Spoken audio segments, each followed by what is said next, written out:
Aku tak pernah menyangka akan ada hari di mana aku merasa canggung di rumahku sendiri. Johnny sudah seperti darah dagingku sendiri. Aku dan almarhum suamiku, Heru, mengangkatnya saat dia masih bocah ingusan, baru 6 tahun usianya. Waktu itu kami tak punya anak dan orang bilang mengadopsi anak bisa jadi jalan datangnya rezeki. Tapi ternyata, setahun setelah itu, Heru justru meninggal dalam kecelakaan.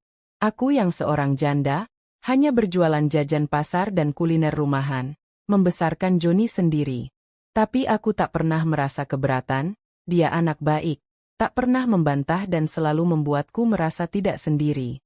Kini Johnny sudah kuliah semester 5, tingginya hampir 2 kali tubuhku.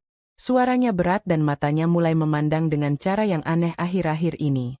Johnny berubah, dia jadi sering pulang lebih awal, membantuku di dapur, tapi bukan hanya itu. Dia lebih sering menatapku, tatapan itu bukan lagi tatapan anak pada ibunya, lebih dalam, lebih gelisah. Malam itu, saat aku sedang membungkus pesanan risol untuk tetangga, dia tiba-tiba berdiri di belakangku, dekat sekali, nafasnya terasa di leherku. Suara Johnny lembut, tapi ada sesuatu di baliknya, entah kenapa jantungku berdetak lebih cepat. Aku tersenyum kaku lalu menyerahkan plastik isi risol padanya, cukup lama untuk membuatku merinding. Sejak malam itu, aku mulai mempertanyakan semuanya, apa yang sebenarnya Johnny rasakan dan apa yang aku rasakan. Sejak kecil Johnny memang anak yang manja dan sangat dekat denganku, mungkin karena sejak usia 6 tahun dia sudah kuasuh. Kupeluk dan kudidik seperti anak kandungku sendiri. Ia selalu memanggilku ibu dengan penuh kasih, seolah darahku benar-benar mengalir di nadinya. Setiap malam sebelum tidur, Johnny punya kebiasaan kecil yang tak pernah ia lewatkan, datang ke kamarku hanya untuk mengucapkan selamat tidur dan mencium keningku. Kebiasaan yang sudah berlangsung bertahun-tahun dan selalu membuatku tersenyum dalam hati. Tapi malam itu berbeda, sudah lewat pukul 11, ketika aku hampir terlelap. Aku mendengar langkah kakinya mendekat, lalu suara pintu kamar yang dibuka pelan. Aku tak membuka mata, tetap pura-pura tidur, karena kupikir ia hanya ingin seperti biasa, mengucap selamat malam dan mengecup keningku. Namun, alangkah terkejutnya aku ketika merasakan bukan hanya kecupan di kening, tapi juga di pipiku. Dan kemudian satu kecupan hangat mendarat di bibirku.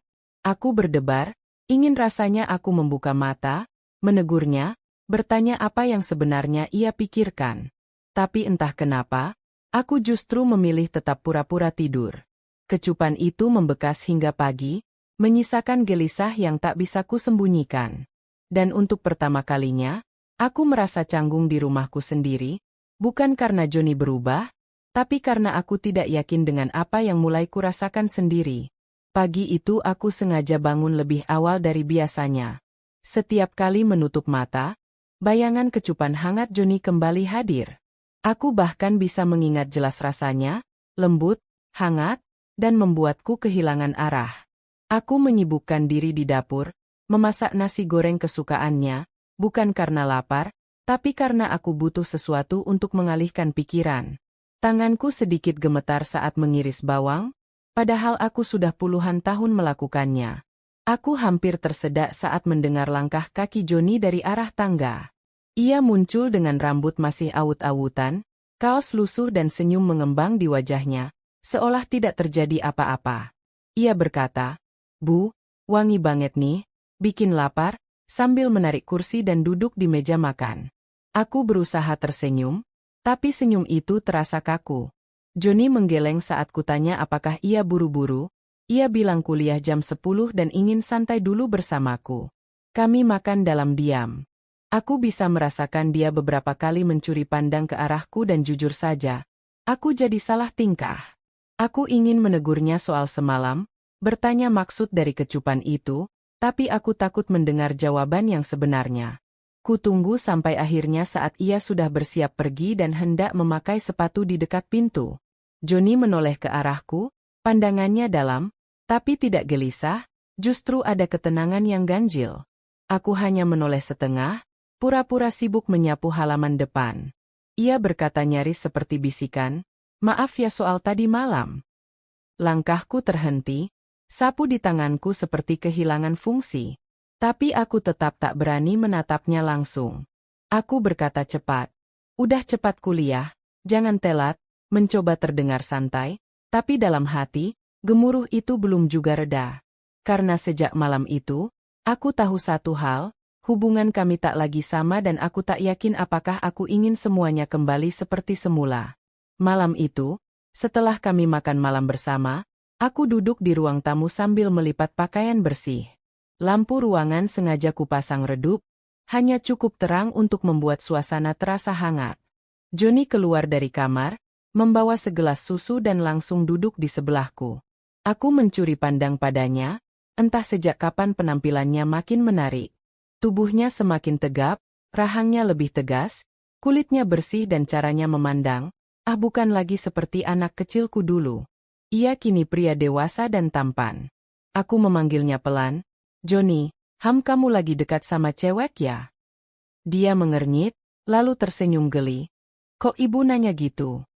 Aku pura-pura fokus melipat kaos dan menjelaskan bahwa aku hanya melihat dia sekarang beda, gagah, rapi, lebih wangi juga, seperti orang jatuh cinta. Johnny tertawa kecil dan berkata ia tidak punya pacar, tidak lagi dekat juga dan belum kepikiran pacaran. Jantungku berdetak sedikit lebih cepat. Aku mau fokus kuliah dulu, lulus kerja, bikin ibu bangga, itu dulu yang lain nyusul. Aku mengangguk pelan, tapi hati ini masih penasaran. Tapi pasti banyak yang suka sama kamu ya? Johnny menarik nafas lalu dengan santai berkata, "Ya ada sih Bu, beberapa malah ada yang nembak duluan, tapi aku belum tertarik." Entah kenapa, hatiku terasa tertusuk, ada rasa asing yang sulit kugambarkan, mungkin ini cemburu. Tapi cemburu kepada siapa? Sebelum aku sempat menyusun kata berikutnya, Johnny menoleh ke arahku. Wajahnya serius, sorot matanya tajam tapi lembut. Ia berkata, "Kalau nanti aku punya pacar, aku pengen dia kayak ibu." Aku membeku.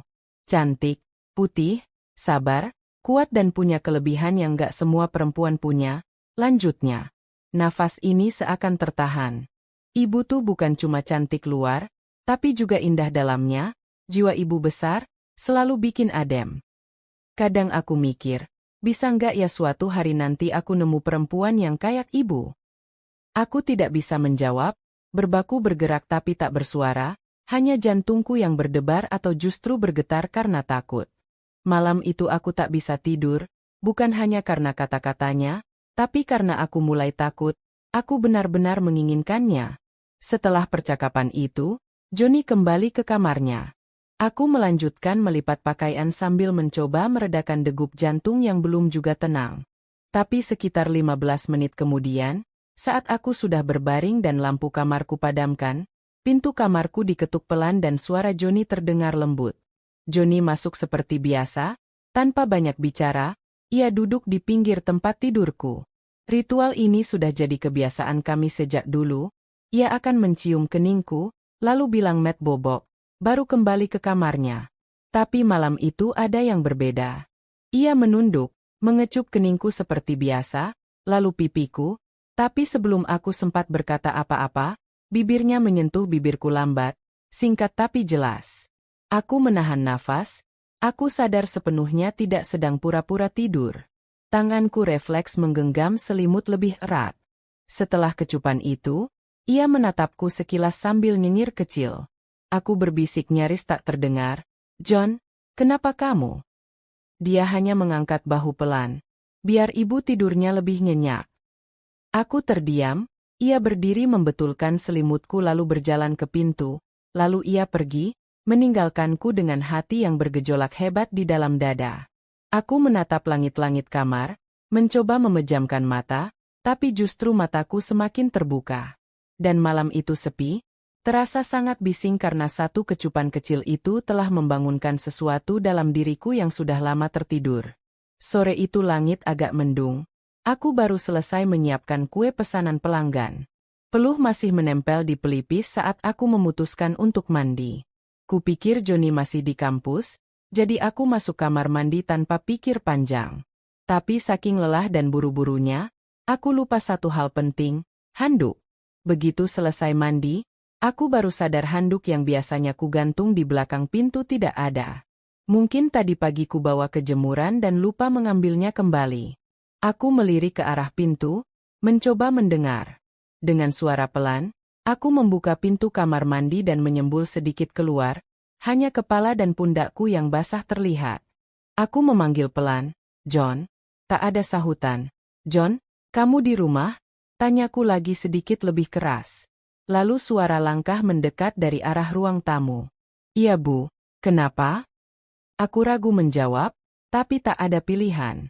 Aku memberitahu ia lupa membawa handuk dan memintanya mengambilkan di jemuran yang warna biru. Beberapa detik hening lalu ia menjawab, "Iya, Bu. Tunggu." Beberapa menit kemudian, pintu kamar mandi diketuk. "Ini handuknya, Bu." Aku taruh di kursi depan pintu. Aku bergegas menyambar handuk dan menutup pintu lagi, tapi jantungku tak berhenti berdebar. Rasanya seperti remaja yang ketahuan gebetannya. Setelah mandi, aku keluar dengan baju longgar dan rambut masih setengah basah. Di meja dapur, Johnny sedang menyusun beberapa kotak makanan. "Makasih ya, John," kataku sambil tersenyum. Ia menoleh menatapku agak lama sebelum menjawab, "Ibu cantik banget kalau baru habis mandi." Aku tercekat, bibirku membuka sedikit tapi tak ada kata yang keluar. Ia buru-buru membuang pandang dan berdehem. "Maksudku segar gitu, Bu." "Hihi." Aku tertawa kecil, mencoba mencairkan suasana, tapi tawa itu lebih sebagai tameng dari kecanggungan yang menari-nari di dada. Sore itu terasa panjang, bukan karena waktu berjalan lambat, tapi karena jarak antara kami makin dekat dan makin sulit untuk berpura-pura tak merasakannya. Beberapa menit kemudian, aku berjalan pelan ke ruang depan membawa cangkir teh hangat di atas nampan. Di sana Johnny sudah duduk santai di sofa, hanya mengenakan kaos putih tipis dan celana pendek. Rambutnya masih basah, beberapa tetes air menetes dari ujung rambut ke leher dan dada. Entah kenapa, aku jadi salah tingkah melihatnya begitu. Aku meletakkan cangkir teh di atas meja, berusaha menjaga agar nadaku terdengar biasa. "Nih tehnya. Hati-hati, masih panas." Johnny menatapku sambil tersenyum-senyum yang akhir-akhir ini terasa makin beda. "Terima kasih, Bu. Ibu selalu perhatian." Aku duduk di seberangnya, mengambil jarak, tapi tetap merasa jantungku dekat sekali dengan dadanya. Sunyi sesaat, hanya suara kipas angin yang berputar pelan. Lalu tiba-tiba Johnny bicara, suaranya rendah tapi jelas. "Bu, aku mau nanya sesuatu yang udah lama ku pendam." Aku mengangguk meski hatiku was-was. Ia bertanya kenapa dulu aku tidak pernah nikah lagi setelah Bapak Heru meninggal. Aku terdiam, pertanyaan itu seperti menarik nafas dalam dari masa lalu yang lama ku tahan. Lalu dengan pelan, aku menjawab, "Karena aku sudah janji sama almarhum, aku mau fokus membesarkan kamu, aku pikir kalau aku nikah lagi, mungkin aku nggak bisa mengurusmu sebaik ini." Johnny mengangguk pelan, tatapannya mendalam, lalu bergeser menatap cangkir tehnya. Ia bersyukur dibesarkan olehku, tapi kadang ia juga kepikiran, mungkin ia egois, mungkin karena dirinya aku jadi tidak punya kehidupan sendiri. Aku tertawa kecil, mencoba mencairkan suasana. "Jangan mikir gitu, aku bahagia kok sama kamu anak yang baik." Johnny menatapku lagi, kali ini lebih lama, lebih dalam. Ia bertanya, "Tapi Bu, kalau suatu saat aku bilang, aku nggak lagi anggap ibu cuma sebagai ibu marah nggak?" Pertanyaannya menusuk, aku tercekat, menatapnya lekat-lekat, antara ingin menyangkal dan tak mampu berpura-pura. Aku menarik nafas pelan. "Johnny, kamu capek ya?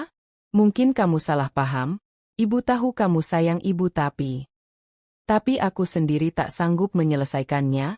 Kalimat itu menggantung sementara jantungku berdetak makin keras. Johnny tersenyum tipis, lalu bangkit berdiri. Ia mendekat pelan lalu jongkok di sampingku. Tangannya menyentuh lututku hangat. Aku tahu ibu belum siap dengar semua ini, tapi aku juga nggak bisa pura-pura terus. Aku menggigit bibir, tubuhku seperti tertahan, antara ingin berdiri dan ingin tetap tinggal. Lalu aku hanya bisa berkata lirih, "Johnny istirahat aja ya. Malam ini ibu juga mau ke kamar." Tanpa protes, dia berdiri, Tapi sebelum benar-benar pergi, ia sempat menoleh dan berbisik. "Selamat malam, Bu. Mimpi indah ya." Aku hanya mengangguk lalu bergegas ke kamar, tapi malam itu tidur tak datang. Yang ada hanya degup jantung dan perasaan yang mulai retak dari garis batas. Beberapa hari berlalu sejak percakapan yang mengganggu itu. Setiap kali aku memikirkan kata-kata Johnny, hatiku seolah berdebar lebih cepat. Aku berusaha mengabaikannya, berusaha tetap menjaga jarak, tapi entah kenapa perasaan ini makin sulit untuk disembunyikan. Malam itu setelah aku selesai menyiapkan makan malam, Johnny kembali duduk di sampingku di meja makan. Sejak beberapa hari terakhir, dia semakin sering mencari alasan untuk berada dekat denganku. Entah itu hanya sekedar membantu memasak, mengambilkan minum, atau sekedar ngobrol ringan yang terasa agak lebih dalam dari biasanya. Setelah makan, kami duduk di ruang tamu, Johnny menyalakan televisi, tapi lebih sering matanya tertuju padaku. Dan aku bisa merasakan tatapannya yang berbeda, lebih hangat, dan penuh makna. "Bu, aku mau ngomong lagi," katanya, suaranya lebih lembut dari sebelumnya. Aku menoleh padanya, berusaha tetap tenang meski hatiku mulai bergetar. "Ada apa, Johnny?" Johnny tersenyum tipis, tapi senyumnya kali ini terasa penuh dengan ketulusan yang sulit untuk kutafsirkan. "Aku cuma mau bilang terima kasih karena ibu selalu ada buat aku. Aku nggak tahu kalau aku bakal bisa merasa seberuntung ini, bisa punya ibu yang sebagus ibu." Aku merasa dadaku sesak mendengar kata-katanya. Aku mengalihkan pandangan, berusaha menenangkan diri. "Johnny, kamu jangan bilang gitu, aku cuma melakukan apa yang harus aku lakukan."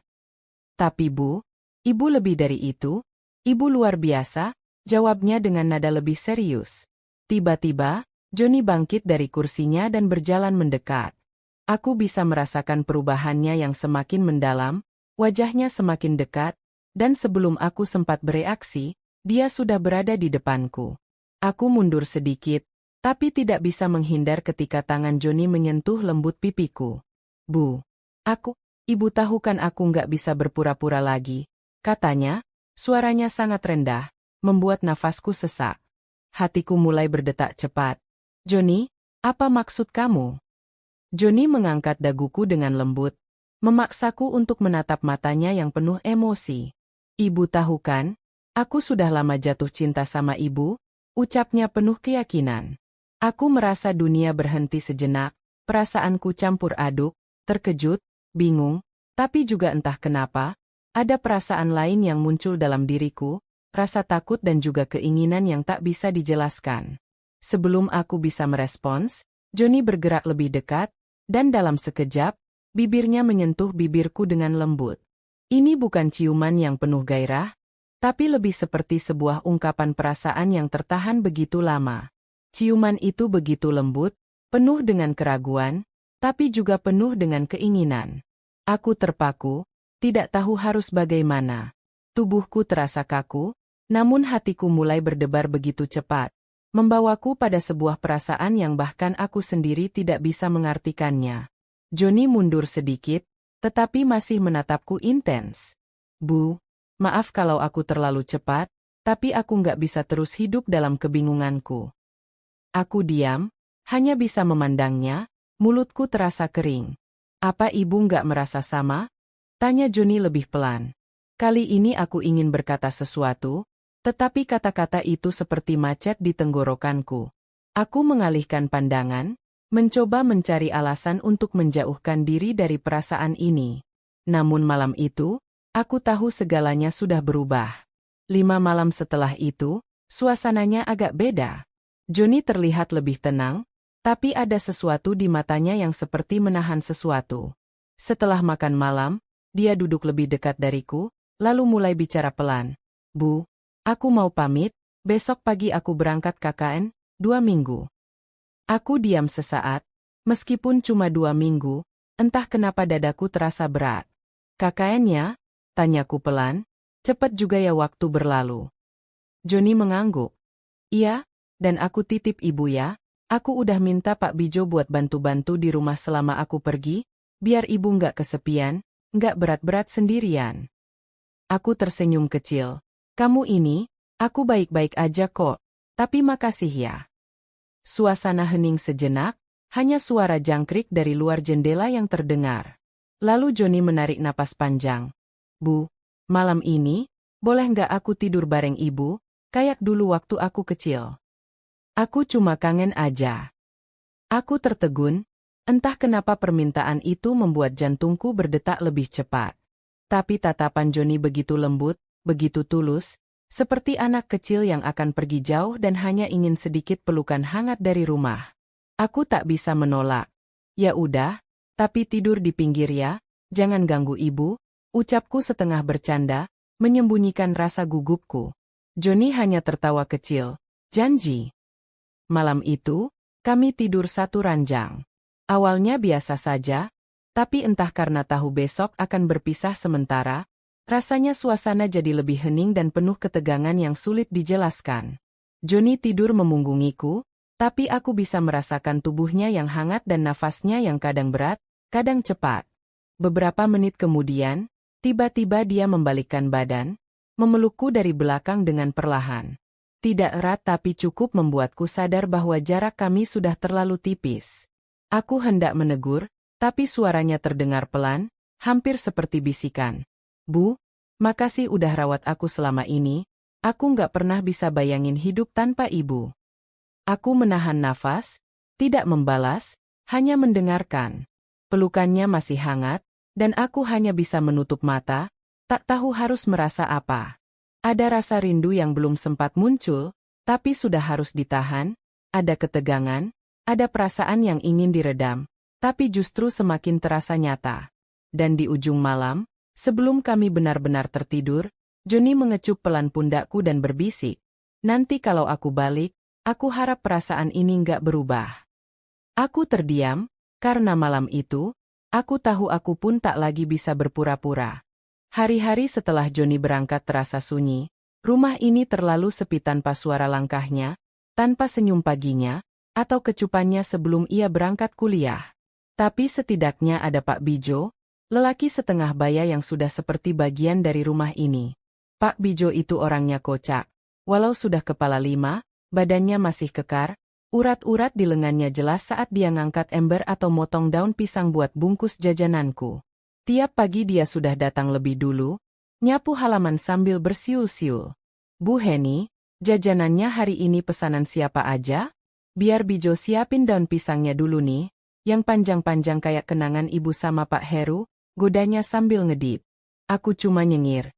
Ih kamu ini ada aja. Kalau aku lagi mengadon, dia bagian bungkus dan goreng. Tangannya cekatan dan lucunya, dia suka nyanyi-nyanyi lagu dangdut zaman dulu, suaranya ya bisa bikin adonan gosong kalau aku nggak tahan ketawa. Sore-sore dia suka ngajak ngobrol di teras sambil minum teh. Ibu kok kurusan? Mikirin siapa sih? Johnny? Atau jangan-jangan mikirin Pak Bijo? Katanya sambil nyeruput tehnya. Aku hanya tertawa pelan, tapi dalam hati, memang aku sedang memikirkan seseorang, bukan Pak Bijo, tapi Johnny. Rasanya aneh, setiap Pak Bijo bercanda, mataku mencari bayangan Johnny, setiap Pak Bijo tertawa, aku ingat suara tawa Johnny yang lebih muda, lebih dalam, lebih membekas satu malam. Hujan deras turun, aku terjebak di dapur karena genteng bocor. Pak Bijo yang masih ada di rumah buru-buru naik ke atap, memperbaiki dengan mantel plastik seadanya. Basah kuyup, dia turun lalu masuk dapur sambil menggigil. Aku buru-buru ambilin handuk kecil buat dia, tapi entah kenapa, saat dia menyeka rambutnya yang basah, aku merasa aneh. Suasana jadi hening. Bu, kalau nggak ada Johnny, siapa yang biasanya ibu ajak ngobrol begini? Aku terdiam, pertanyaan sederhana, tapi menohok. Aku menjawab pelan, biasanya aku diam aja, atau aku nulis di buku resep. Pak Bijo hanya mengangguk lalu dia berdiri, mengambil jaketnya dan berkata, sebelum pulang, kalau ibu kesepian, Bijo selalu siap bantu, bikin jajan, atau bikin ibu senyum. Malam itu aku tidur lebih cepat, tapi mataku tak juga terpejam, karena bukan bayangan Pak Bijo yang ada di kepalaku, melainkan Johnny. Dan aku tahu 2 minggu ini akan jadi minggu-minggu yang aneh karena satu rumah bisa terasa sangat ramai, tapi tetap sepi tanpa dia. Malam itu aku terbangun haus, Jadi aku melangkah pelan menuju dapur berniat ambil segelas air putih. Tapi langkahku terhenti saat aku melewati kamar Joni yang sekarang ditempati Pak Bijo selama Joni KKN. Ada suara, awalnya samar, tapi makin dekat. Aku mulai mendengar rintihan pelan, suara perempuan. Aku refleks menahan nafas, jantungku berdebar, suasana rumah yang biasanya tenang di malam hari mendadak terasa asing. Aku menempelkan telinga ke dinding, tapi karena penasaran, aku mengendap keluar, mengitari teras belakang dan mengintip dari celah jendela yang tak tertutup tirai. Dan disitulah aku melihatnya, Pak Bijo bersama Bu Siti, pembantu tetangga yang tinggal di seberang rumah. Usianya sudah hampir 60, jauh lebih tua dariku dan bahkan sedikit lebih tua dari Pak Bijo. Tapi malam itu, mereka berdua terlihat begitu menikmati kebersamaan. Antara kaget, bingung dan entah kenapa ada perasaan aneh dalam dada. Aku segera menjauh, kembali masuk rumah, menutup pintu perlahan. Gelas di dapur bahkan tak sempat kugapai. Aku duduk di kursi rotan ruang tengah, mencoba menenangkan diri. Ada rasa geli, tapi juga ada rasa lain, mungkin cemburu, atau entahlah. Tapi melihat Pak Bijo bisa begitu nyaman dengan Bu Siti, aku merasa ada sesuatu yang berubah dalam pikiranku. Mungkin karena terlalu lama sendiri, mungkin karena selama ini aku merasa hanya aku yang dicari, dibantu, diajak ngobrol, tapi ternyata semua bisa berubah semudah itu. Dan entah kenapa, bayangan Joni kembali muncul dalam benakku malam itu. Hangat kecupannya sebelum pergi KKN, tatapan matanya yang belakangan ini begitu dalam, semua kembali berputar. Aku pejamkan mata, mencoba tidur, tapi dalam gelap, jantungku masih berdetak cepat dan rasa rindu pada Joni justru makin menggebu. Aku berlari kecil kembali ke kamarku, menutup pintu dan bersandar di baliknya. Nafasku masih belum teratur, tapi bukan karena lelah, melainkan karena pikiranku sendiri. Bayangan Pak Bijo dan Bu Siti, bagaimana mereka saling mendekap, saling berbagi kehangatan di balik malam, membuat dadaku terasa kosong. Bahkan dalam keheningan kamar, aku jadi memikirkan mendiang suamiku, betapa dulu aku pernah dicintai, dimanja disayang tanpa syarat. Tapi belum sempat air mataku jatuh, ponselku yang tergeletak di samping ranjang bergetar pelan. Joni, nama itu muncul di layar. Jantungku berdebar tak karuan, cepat-cepat kuangkat. Suara Joni terdengar lembut. "Halo, Bu, Ibu belum tidur?" Ada getar rindu yang begitu nyata. Aku mencoba terdengar tenang, tapi suaraku sedikit gemetar. "Baru saja mau tidur. Kenapa Joni? Ada apa malam-malam begini?" Ia menjawab tanpa jeda, "Aku kangen Bu." Aku tercekat, ada jeda sebelum ia lanjut bicara. "Tadi pas aku berbaring, aku malah kebayang wajah Ibu, cara Ibu nyuapin aku dulu waktu kecil, bahkan cara Ibu memelukku kalau aku mimpi buruk." Aku terdiam, rasa hangat menjalar dari dadaku. Suara Joni lebih pelan dari sebelumnya. "Bu, kalau aku bilang, aku nggak pengen jauh-jauh dari Ibu, aku pengen bisa tidur di sebelah Ibu tiap malam, Ibu bakal marah nggak?" Tubuhku bergetar, dan kata-kata Joni itu mengisi seluruh ruang di dadaku. "Aku cuma nggak ngerti Joni, kenapa kamu ngomong kayak gitu?" "Aku juga nggak ngerti Bu, tapi sejak sebelum KKN ini, aku ngerasa ada yang berubah. Aku nggak bisa mikirin cewek lain. Aku cuma bisa mikirin Ibu, Ibu yang selalu ada buat aku, Ibu yang..." Aku membalik tubuhku di atas ranjang, memeluk bantal erat, degupan jantungku menggema di telinga. "Joni, kamu tahu kita nggak bisa sembarangan bicara soal ini." "Aku tahu Bu, tapi aku juga tahu aku sayang Ibu, bukan cuma sebagai anak." Suasana hening. "Nanti pas aku pulang, aku cuma mau tidur di kamar Ibu lagi, kayak dulu." Sebelum aku sempat menjawab, telepon sudah ditutup. Aku menatap layar ponsel yang kini gelap dan malam itu, aku tak bisa tidur karena malam itu hatiku sedang kacau. Malam itu, setelah kejadian pagi yang bikin suasana agak kikuk, aku duduk sendirian di teras belakang. Angin malam menyentuh lembut kulitku dan aroma seduhan teh melati dari cangkirku menguar hangat. Tapi pikiranku melayang jauh ke Joni, ke suara telepon semalam dan ke Pak Bijo yang kini terlihat lebih dari sekadar tukang kebun. Langkah kaki Pak Bijo terdengar pelan. Sendirian aja Bu Heni? Sepertinya tehnya butuh teman ngobrol nih, katanya sambil tersenyum canggung. Aku tersenyum kecil. Tadi niatnya ngadem sebentar Pak, tapi jadi kepikiran macam-macam. Pak Bijo duduk di bangku sebelahku, menjaga jarak sopan, tapi suasana sunyi malam dan ketenangan itu justru bikin detak jantungku terasa lebih keras. Kami cuma saling melengkapi kesepian aja. Aku mengangguk pelan. Saya ngerti Pak, hidup sendiri memang kadang sepi. Kami diam sejenak, hanya suara jangkrik dan detak hati yang berdentam dalam dada masing-masing. Lalu Pak Bijo menoleh padaku, tapi saya kadang mikir Bu, apa Ibu nggak kesepian juga? Aku menatapnya, agak kaget tapi tak menjawab. Joni anak baik. Saya ngerti banget kenapa Ibu fokus membesarkan dia, tapi Bu Heni juga perempuan, masih cantik, masih hangat, masih hidup. Saya cuma takut, jangan-jangan Ibu terlalu sibuk menguatkan orang lain sampai lupa menguatkan diri sendiri. Aku terdiam, kalimatnya seperti mengetuk pintu yang selama ini kukunci rapat. Malam itu kami tidak bicara banyak lagi, tapi ketika Pak Bijo pamit masuk dan tangannya menyentuh lembut pundakku sebentar, sekilas, singkat tapi dalam, aku tahu perasaan ini tidak bisa kupendam sendirian selamanya. Dan entah kenapa, malam itu aku tidur dengan senyum kecil, bukan karena cinta yang datang tiba-tiba, tapi karena hatiku mulai berani untuk terbuka lagi. 2 minggu berlalu, waktu terasa lambat tanpa Joni di rumah. Meski ada Pak Bijo yang setia menemani, tapi entah kenapa malam sebelum Joni pulang, aku justru gelisah. Perasaan bercampur aduk, rindu pada Joni, tapi juga deg-degan karena tak tahu harus bersikap seperti apa setelah kedekatanku dengan Pak Bijo. Dan pagi itu, suara motornya berhenti di depan pagar, aku buru-buru keluar menyambutnya. Joni turun dari motor dengan ransel besar, wajahnya cerah dan sedikit lebih dewasa dari 2 minggu lalu. Ibu, serunya sambil memelukku erat. Aku membalas pelukannya dengan senyum haru. Wah, anak Ibu pulang juga akhirnya, bikin rumah sepi aja 2 minggu ini, kataku sambil mengusap rambutnya. Tapi begitu masuk ke dalam, aku merasakan perubahan kecil pada Joni. Tatapannya sedikit lebih tajam ketika melihat Pak Bijo sedang menyapu halaman. Senyum Joni menipis, lalu dia menoleh padaku. Pak Bijo di sini terus Bu? Tanyanya sambil membuka sepatu. Aku mengangguk pelan.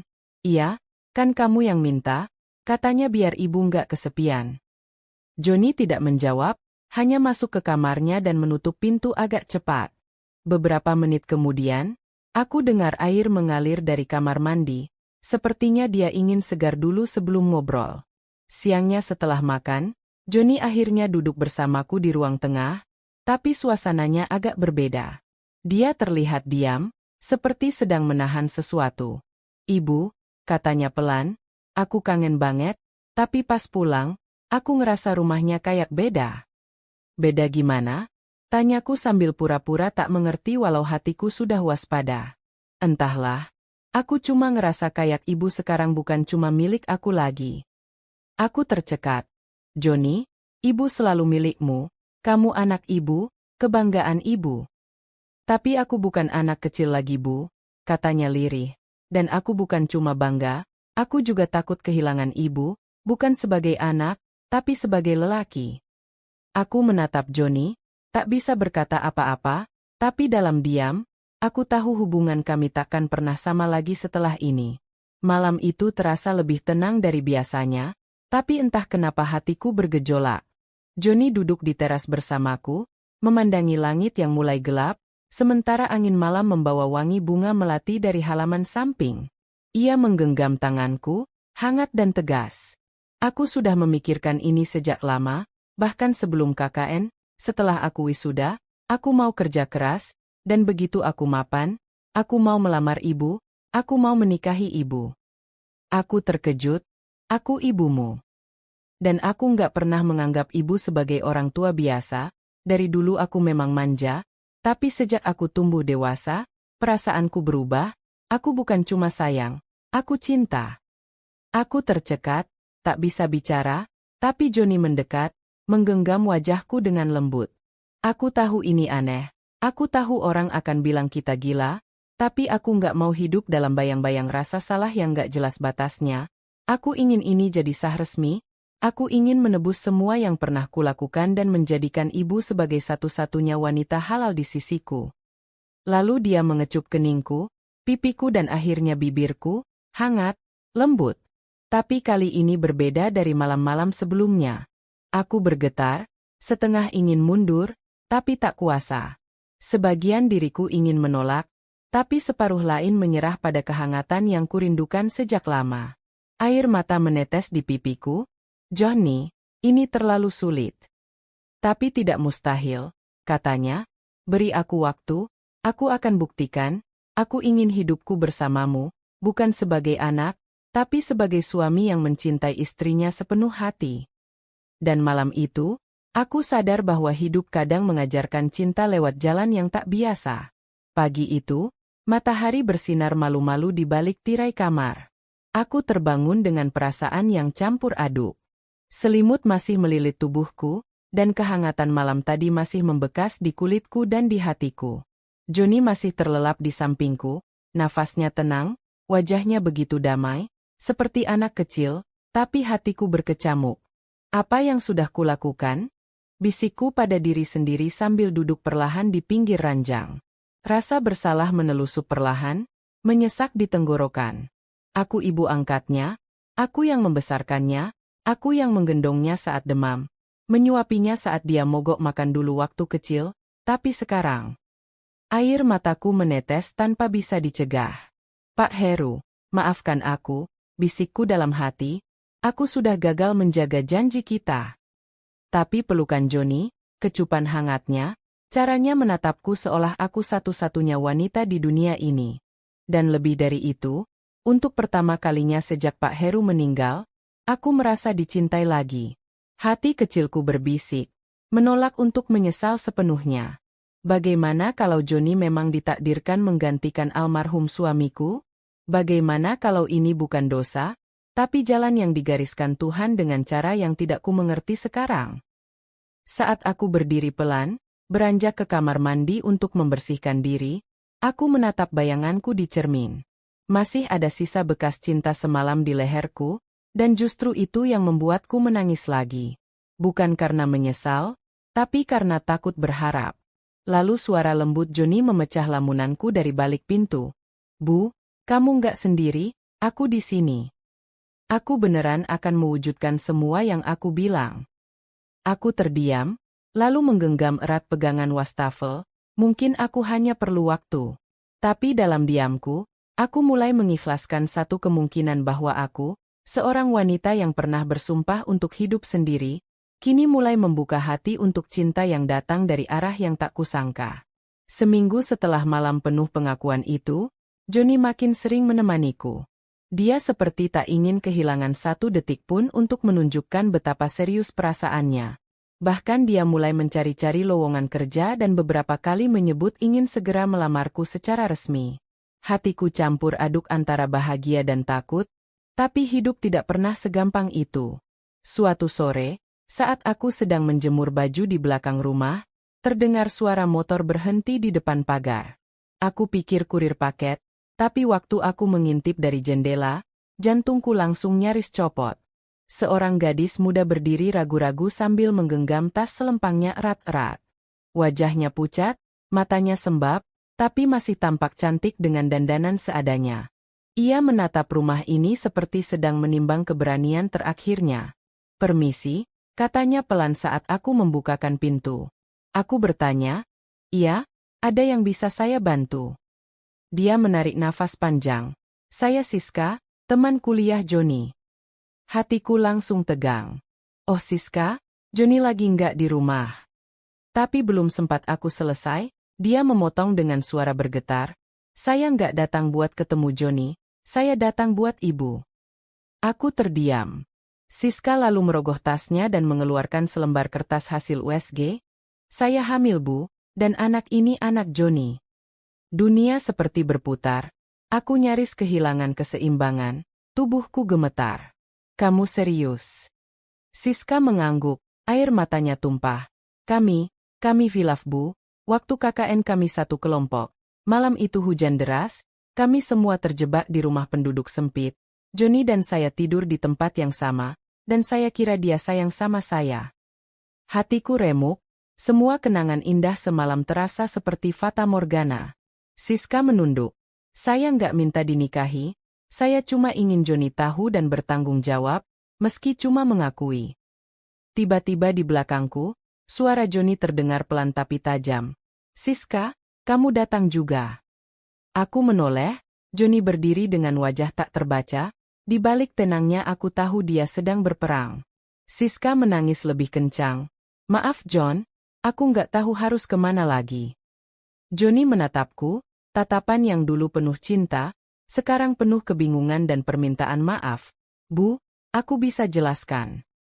Aku hanya berdiri kaku, antara ingin marah, menangis atau memeluk Johnny dan bilang semua akan baik-baik saja. Tapi satu hal yang pasti, hidupku tak akan pernah sama lagi setelah pintu itu terbuka. Hari itu aku duduk sendiri di ruang tamu. Johnny dan Siska sudah pulang dari pembicaraan panjang bersama, semua sudah dijelaskan, semua sudah terlalu nyata untuk disangkal. Aku menatap kosong ke dinding, memeluk diriku sendiri, mencoba menenangkan badai di dada. Air mata sudah kering, tapi rasanya sesak itu masih menggantung di udara.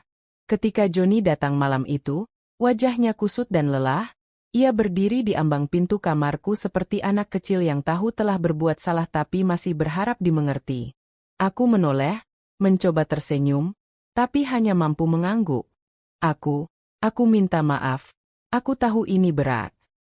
Aku bangkit perlahan. Aku tahu kamu sayang sama Ibu John, tapi kamu juga harus bertanggung jawab. Ia menunduk. Nikahilah Siska. Johnny mendongak, wajahnya seperti dihantam palu. Ibu yakin? Aku tersenyum getir. Mungkin ibu nggak sepenuhnya siap melepasmu ke pelukan perempuan lain, tapi kamu sudah membuat keputusan yang membawa nyawa baru ke dunia ini dan itu lebih besar dari perasaan kita. Ia mendekat, memegang tanganku, tapi cinta Johnny. Justru karena ibu tahu itu, ibu minta kamu nikahi dia, jangan sampai anak itu tumbuh tanpa sosok ayah. Ia memelukku erat, aku bisa rasakan air matanya jatuh di bahuku, tapi pelukan itu terasa seperti pelukan perpisahan. Dan malam itu, saat Johnny kembali ke kamarnya, aku menatap langit dari jendela kamar, hanya satu doaku panjatkan. Ya Tuhan, beri aku kekuatan untuk mencintai tanpa memiliki dan melepaskan tanpa membenci. Sudah hampir 3 bulan sejak Johnny menikah dengan Siska, mereka kini tinggal di rumah kontrakan kecil tidak jauh dari tempat kerjanya. Kami masih sering berkabar, walau kini terasa berbeda, ada jarak yang tak kasat mata, tapi aku tahu itulah harga dari keputusan yang harus kami ambil. Sore itu hujan baru saja reda, udara segar masuk lewat jendela kamar mandiku yang terbuka. Aku selesai mandi dan seperti kebiasaan lamaku, lagi-lagi lupa membawa handuk. Aku sempat tertawa sendiri, menggeleng, kebiasaan ini tak juga hilang. Saat aku hendak berseru memanggil siapa saja yang mungkin sedang ada di rumah, ku dengar suara dari arah dapur belakang. Bu, jadi dibersihin tamannya hari ini apa besok aja? Suara khas itu, Pak Bijo. Aku spontan menjawab dari balik pintu kamar mandi. Pak Bijo, bisa tolong ambilin handuk saya nggak? Di kamar di atas lemari. Lalu suara khasnya lagi, sedikit ragu tapi penuh canda. Yang warna biru bunga-bunga ya Bu? Atau yang pink agak transparan? Aku tertawa, yang biru aja Pak, jangan yang pink. Nanti saya salah fokus juga. Beberapa detik kemudian, handuk itu sudah digantungkan di kait pintu. Sudah di sini ya Bu? Saya nunggu di luar, siapa tahu nanti diajak minum teh hangat, katanya sembari terkekeh. Aku tersenyum pelan, menyelimuti tubuh dengan handuk, dan saat kulangkahkan kaki keluar dari kamar mandi, kulihat taman belakang yang perlahan mulai dipangkas rapi. Pak Bijo sibuk dengan cangkul kecil dan keringat di dahinya. Sore itu angin bertiup pelan, mungkin hidup tidak selalu harus seperti yang kita rancang. Kadang yang kita relakan justru membuka pintu lain yang tak pernah kita sangka. Dan entah kenapa, aku merasa untuk pertama kalinya setelah sekian lama, hatiku tak lagi sepi.